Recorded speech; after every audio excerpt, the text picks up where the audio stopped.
Okay, so I have the three classes started, and all I've done is add the instance variables.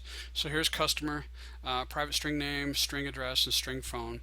And again, if you remember the nice little shortcut I showed you, we can go up here to source, and we can click generate getters and setters, put a check mark on those three, and click OK. And there we have our getters and setters. Now, another nice thing we can do is right there above the getters and setters, I can click source, generate constructor using fields, and I can go ahead and click OK, and there we have that. And I will also want to create a no arg constructor, so we'll say public customer left and right parenthesis, and then open ending brace, and there is our no arg constructor. So we basically have overloaded our constructor.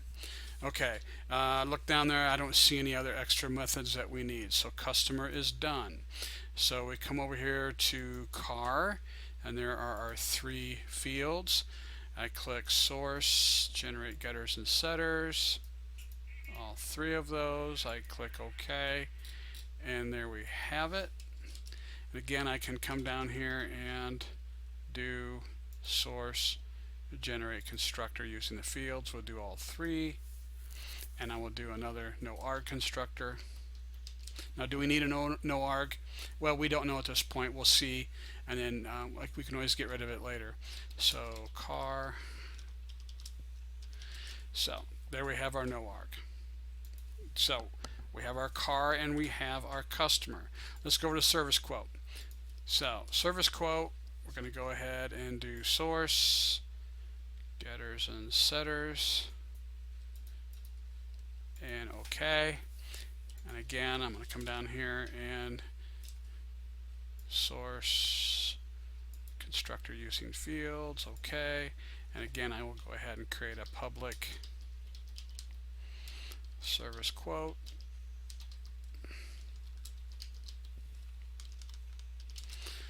And life is good. So now if we notice though on our UML it does say we have get sales tax. So down here we are going to have get sales tax. So public, we're going to need to return a double. So return a double. Get sales tax.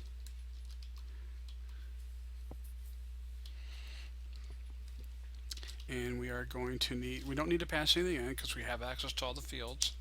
So, and I need to, and I'll say double sales tax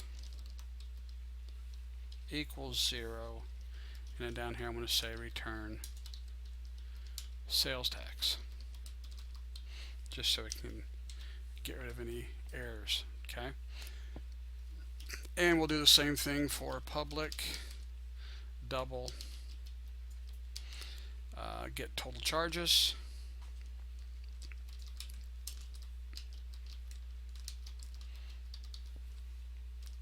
Again, we do not need to pass anything because we have all of the fields we need right here. So double total charges and make it equal to 0 and return total charges. Okay, so we basically have all of our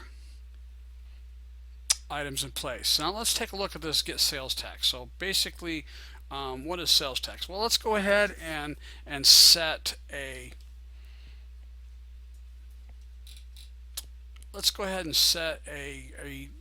percentage. So we're going to say double sales tax percent. We'll just call it tax percent, and we're going to make that equal to, we'll say 0.75. No, 0.075. Let's say it's a 7.5% sales tax. Okay. So we have that. So now we're going to say sales tax is equal to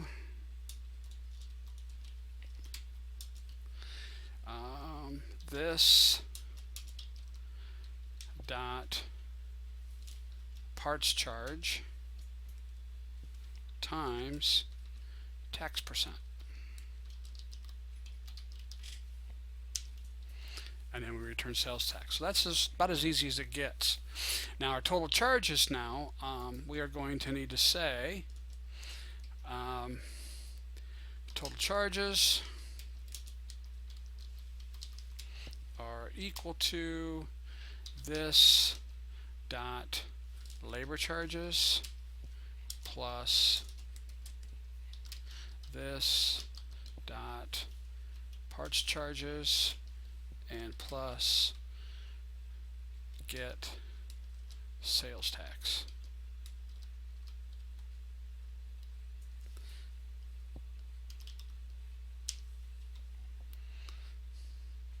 So it grabs the labor charges, which is from our instance variable, parts charges from our instance variable, and get sales tax is from our method.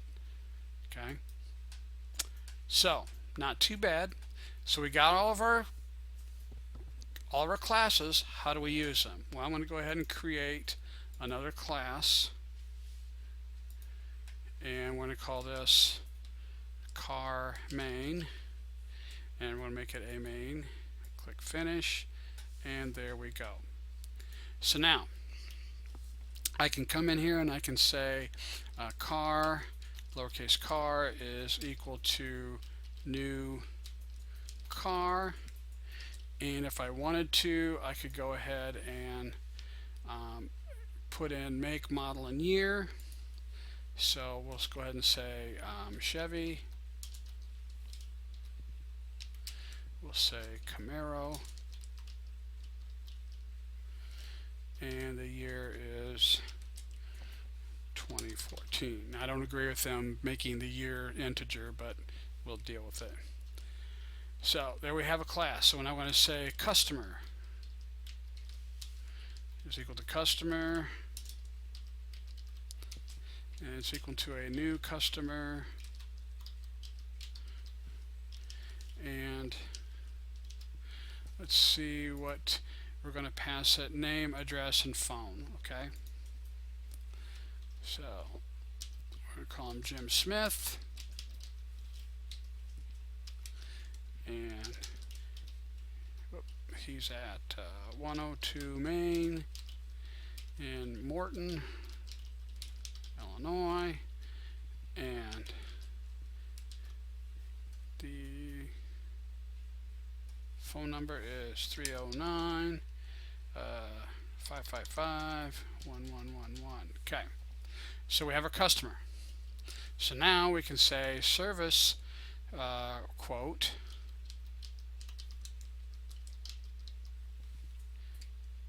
is a new service quote, and it's equal to instantiate a new one.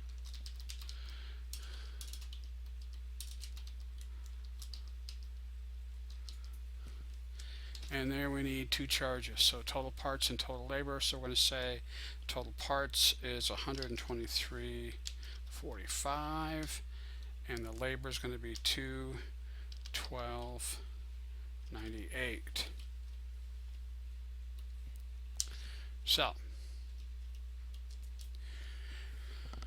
So now what do we do? Well, we've instantiated our three classes as objects. We've basically utilized the constructor to load them. So instead of using a setter, we use the constructor. And then I'm going to say, okay, sysout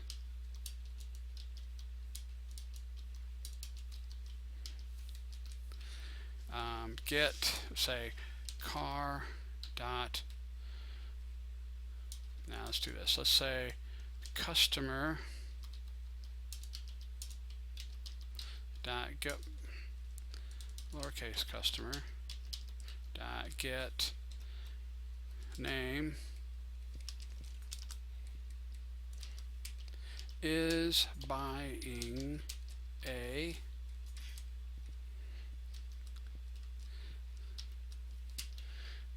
and we'll say car dot get make. I'm going to put a space here, and we'll say car dot get model, and we'll just leave it at that. And I'm going to say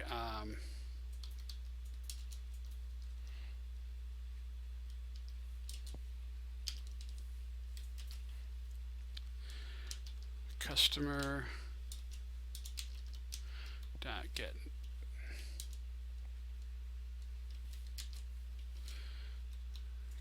name,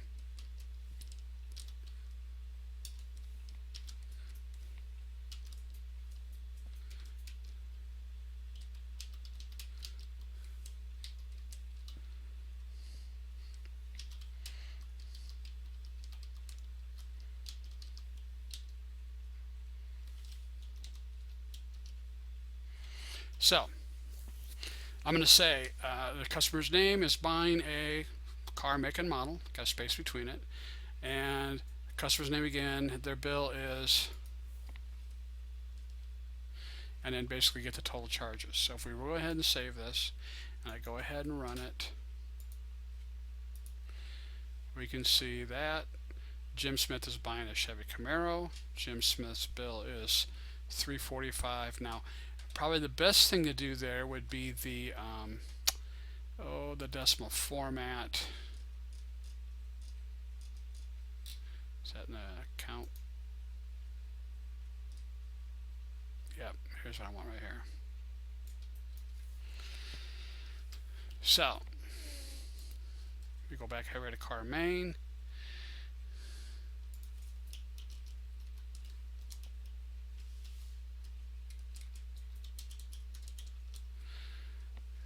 And it's going to bark at me saying, okay.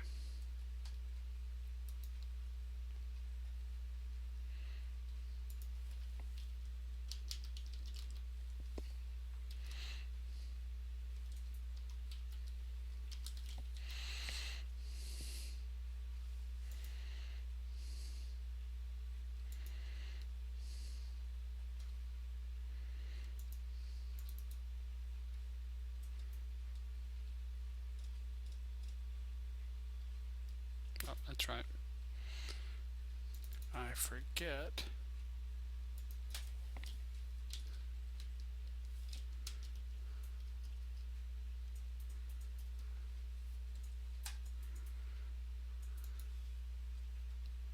So let me run it again, and there it is. So I can put a dollar sign in front of it. Kind of a cheesy way to do it, but that works. And there it is. So as you can see, this is how we tie things together. Notice that we're only keeping those methods that work for that class within that class. We're not having the total dollar amount being done here in the main or inside of the car for the total. I'm doing everything inside of the class that it needs to go with.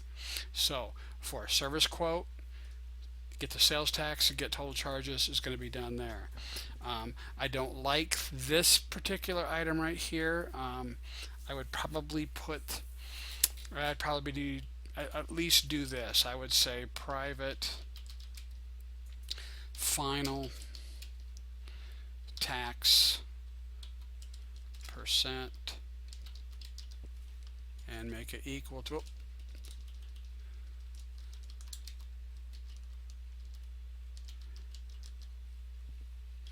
equal to 0.075, and then I'll get rid of it down here.